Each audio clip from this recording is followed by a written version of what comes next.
down until it touches the base of, or excuse me, the mouth of the case, and you'll feel it. Basically, there's a little lip inside the die, and you want that lip to touch the mouth of the case. So I can feel it's kind of touching on there now. And then what you do is you get it there, and then you just give it about another half a turn and check your crimp.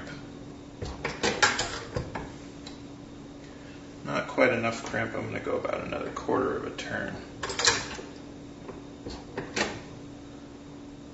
Perfect. Okay, so what's happening is that these bullets, they have what's called a cantilure on them, which is basically that kind of recessed area in the bullet. What you have to do is you have to roll the case mouth into that for bullets that sit in a revolver type thing.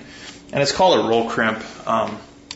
There's different types of crimps. There's also something called a taper crimp. But for these rounds, it's that's not what we're using.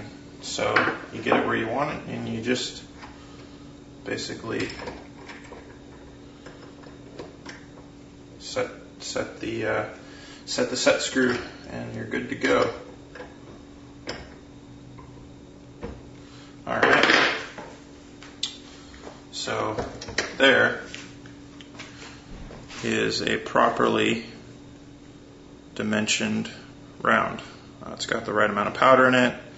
We got the primer in it. We got the bullet seated to the proper depth and the proper amount of crimp on it.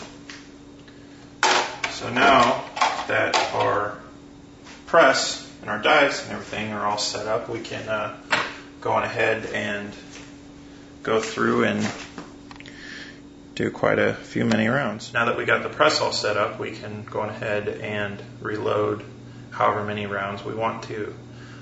One thing that you have to make note of is that you really need to check your powder charge as you're reloading. And what I like to do is I like to check about every 5 rounds for about 20 rounds.